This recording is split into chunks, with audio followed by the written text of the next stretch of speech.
हे good evening learners. आज हम start करेंगे कंप्लीट प्रोनाउन सीरीज़ की सेकंड लास्ट क्लास को।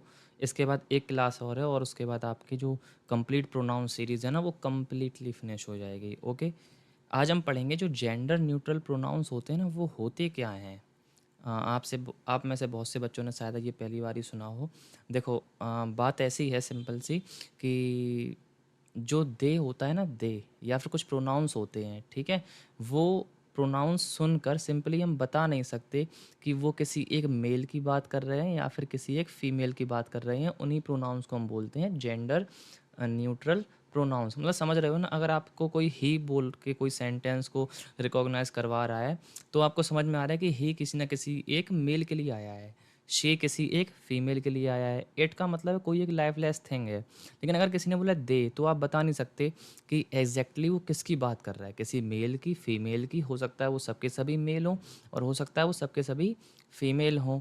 ऐसे ही अगर किसी ने यू से कोई सेंटेंस बोला है तो आप ये भी नहीं बता सकते कि वो सामने कितने लोग खड़े होंगे उस टाइम पे या वो कितनों से बोल रहा होगा, है ना। उनमें से जो लड़के या लड़कियां हैं, कौन है, क्या है, नहीं बता सकते, है ना।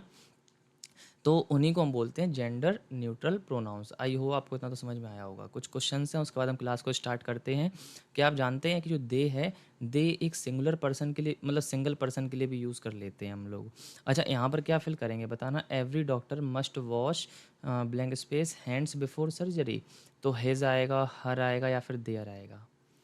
अच्छा, आगे बोला है कि जो ही है ना वो एक अननोन पर्सन के लिए कंसीडर किया जाता था। मतलब कि नॉर्मल सा सिंपल सा बात ये है, सिंपल सी बात ये है कि जब कोई भी हमें पर्सन पता नहीं होता था ना तो हम कंसीडर कर लेते थे वहाँ पर क्या है, सिंगुलर ही है। बट हम मॉडर्न इंग्लिश में आज के टाइम पर दे का भी यूज़ कर लेते हैं। ये जितनी भी बातें मैंने आपसे कही हैं उनको एग्ज़ाम्स में अप्लाई नहीं करना है। मतलब अगर आप 12th पास आउट हो चुके हो तो आप देख सकते हो जनरल नॉलेज के लिए, ठीक है। अगर आप एग्ज़ाम्स के पर्सपेक्टिव से देख रहे हो तो इस क्लास को अवॉइड कर सकते हैं, आप ना देखिए इस क्लास को, ठीक है। आप कंफ्यूज हो जाएंगे और फिर भी देखना चाहें तो देख सकते हैं। अच्छा, आपको मैंने ये बता दिया कि जो आपके जेंडर न्यूट्रल प्रोनाउंस हैं वो क्या हैं, ठीक है। अब जो ओल्ड अप्रोच है ना हमारे क्वेश्चंस को करने की, वो देखना। Every student must bring his book, बिल्कुल सही सेंटेंस है। अब एवरी स्टूडेंट, हर एक स्टूडेंट हमें पता नहीं है ना। लेकिन अब एवरी स्टूडेंट अब सिंगुलर है, दैट्स वाई हमने यूज़ किया यहाँ पर हिज का। अब हम प्रेफर करते थे ही को तो इसलिए ही का केस यूज़ किया। बट यहाँ पर आप हिज और हर में से कोई भी कर सकते हो, दोनों दोनों ही सही हैं, ठीक है। लेकिन आज हम क्या करते हैं, every student must bring their book. अगर आप कोई आर्टिकल पढ़ेंगे या इंग्लिश जो न्यूज़पेपर आते हैं उसमें देखोगे तो आपको हिज या हर नहीं मिलेगा, वहाँ पर देयर लिखा हुआ मिलेगा, ठीक है। ऐसे ही a doctor should care for his patient. अब क्या केवल एक ही डॉक्टर को केयर करनी चाहिए अपने पेशेंट की, अपने पेशेंट्स की? नहीं। ए मतलब कि एक पूरे, मतलब कि कॉमन जाति को भी बताता है, तो हर एक डॉक्टर की बात की गई है ना। तो प्रेजेंट टाइम में तो देयर का यूज़ करते हैं। वैसे अगर एग्जाम पर्सपेक्टिव से देखोगे तो हिज या हर में से कुछ भी यूज़ कर लोगे। वैसे अगर हमने यहाँ पर हिज का यूज़ किया तो जो फीमेल डॉक्टर्स हैं उनके साथ नाइंसाफ़ी नहीं है। फीमेल डॉक्टर भी तो होती हैं, क्या वो अपने पेशेंट्स का ख्याल ना रखें? तो हर का भी यूज़ करना चाहिए था ना। तो इसी को सही करने के लिए यूज़ करते हैं, अब किसका, देयर का, लेकिन एग्ज़ाम्स में नहीं। अच्छा, आगे क्लास में आपको समझ में आ जाएगा। अभी आप चुपचाप देखते रहिए अगर आपको क्लास से बाहर जाने का मन नहीं है तो, ठीक है। इफ़ एनीवन कॉल्स, है ना, यदि कोई बुलाता है, tell him I am busy, तो उनसे कह दो, उससे कह दो कि मैं बिज़ी हूँ, ठीक है। अब फीमेल को हटा दिया यहाँ से, यहाँ पर भी फीमेल को कोई महत्व नहीं दिया, है ना, फीमेल डॉक्टर्स को। और यहाँ पर एज्यूम कर लिया जो स्टूडेंट्स हैं ना वो सबके सब आर क्या हैं, मेल हैं। अच्छा, यहाँ पर देखना, if anyone calls tell them, अब उनसे कह दो। यहाँ पर ये ठीक है, सेंसिबल है, मतलब बात समझ में आने वाली है, ठीक है। आगे देखना कुछ हिस्ट्री के बारे में है थोड़ा सा, ठीक है। सबसे पहले दे को सिंगुलर, मतलब सिंगल पर्सन के लिए यूज़ किया था 1300 में। 1500 में शेक्सपियर ने यूज़ किया था दे को, ठीक है। To strange shores strangely they strain the cure, मतलब ये उनकी कोई एक कुछ लिखा होगा उन्होंने, पोयम या फिर स्टोरी उसमें, ठीक है। और जो मतलब कि 1800 में रिकॉग्नाइज करवाया था ही और शी को यूज़ करना है किसी भी अननोन पर्सन के लिए, मतलब ही वाले रूल का, ठीक है। शी को तो यूज़ ही नहीं करना है, ऐसा उन्होंने बोला था। 1900 में हिज और हर को लाया गया, एक्सेप्ट कर लिया गया, ठीक है। जो अमेरिकन डायलेक्ट सोसाइटी है उसने सिंगुलर जो प्रोनाउन आपका दे है ना उसको वर्ड ऑफ द ईयर भी घोषित किया था। 2019 में क्या हुआ, जो वेबस्टर डिक्शनरी है ना वो ऐड कर लेती है दे को किस में, एज अ सिंगुलर प्रोनाउन, ठीक है, मतलब सिंगल पर्सन को बताने के लिए।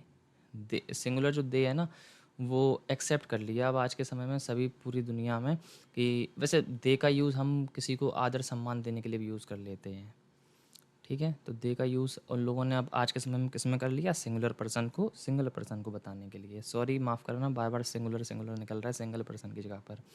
तो यूज़ करना कैसे है सिंगुलर दे का सही तरीके से, तो देखिए समवन लेफ्ट देयर बैग, मतलब वैसे समवन की जगह पे समवन आपने पढ़ा होगा इंडेफिनिट प्रोनाउंस में कि ये सिंगुलर होता है, तो यहाँ पर देयर का यूज़ गलत है। अब वास्तव में गलत है, अगर एग्ज़ाम्स पर्सपेक्टिव से देखो तो ये गलत है, लेकिन एग्ज़ाम्स के हिसाब से देखेंगे तो समवन कोई एक, अब कोई एक वो कोई लड़की भी तो हो सकती है, तो यहाँ पर हर भी तो आना चाहिए था। अब दे में देयर में तो दोनों ही कॉमन हो गए ना, तो इसलिए ये सही है, ठीक है, याद रखना। The caller said they would call back, ऐसे करके अननोन जेंडर के लिए यूज़ कर लेते हैं, जेनरिक पर्सन के लिए, ठीक है, every student must submit their assignment. और प्रोनाउंस तो ये है ही है ना, Alex said they would join us later, Alex ने कहा था कि वे ज्वाइन करेंगे हमें बाद में।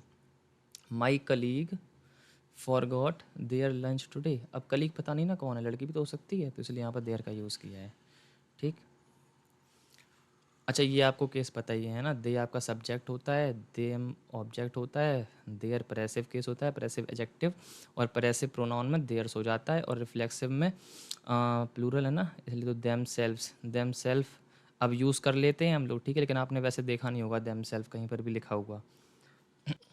नाउ नेक्स्ट, अब हम ये जानेंगे कि हम हिज और हर का यूज़ कब करते हैं और देयर का यूज़ कब करते हैं। तो सिंपली देखो होता क्या, जब भी आप एग्ज़ाम्स में, अगर आप अभी 9 10th 11 12 तक में एग्ज़ाम्स वगैरह दे रहे हो ना, तो ब्रिटिश इंग्लिश तो फॉलो करती है अभी भी इसी रूल को कि हम हिज का यूज़ करो या फिर हर का यूज़ करो, ठीक है।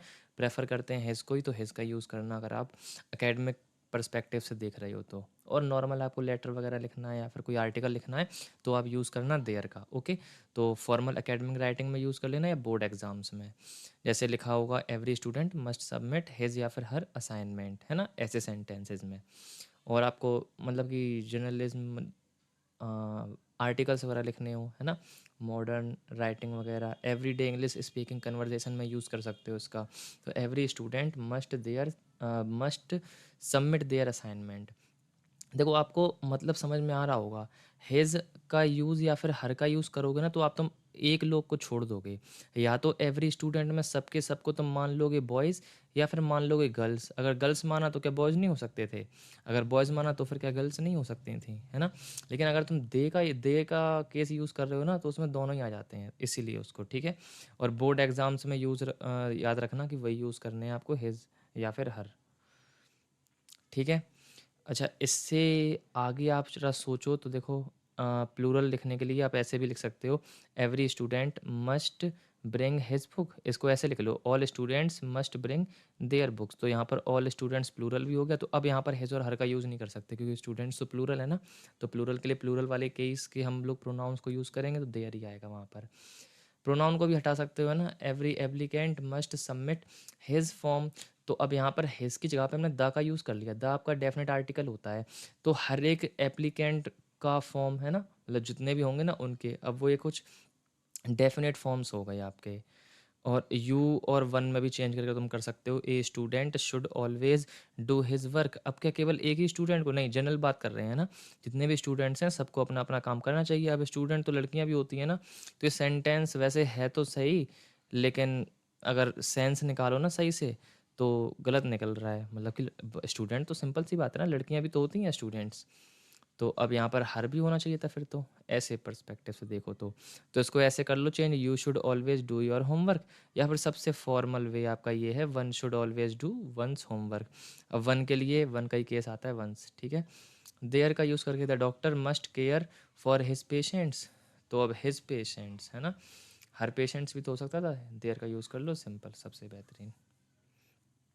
आगे हम लोग करते कहाँ हैं, देखो न्यूज़ आर्टिकल्स में यूज़ कर लेते हैं, एकेडमिक राइटिंग के लिए यूज़ कर लेते हैं, ऑफिशियल डॉक्यूमेंट्स में यूज़ कर लेते हैं, और एवरीडे कन्वर्सेशन के लिए भी यूज़ कर लेते हैं। बोर्ड एग्जाम्स में मत करना, सीबीएसई यूपी बोर्ड वाले, याद रखना ये बात को, ठीक है।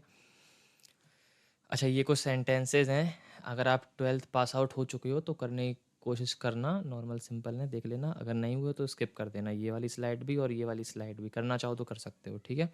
अगली वीडियो में आपसे मिलते हैं। अगली वीडियो जो आपकी है वो कंप्लीट, जो हमने सीरीज़ ये स्टार्ट की थी 1 से लेकर 14 वीडियो हो चुकी हैं, है ना। तो लास्ट वीडियो आपको मिलेगी आपकी कल, जो कि होगी आपकी, सबका रिवीजन होगा एक टाइप से, ठीक है। Bye bye, take care.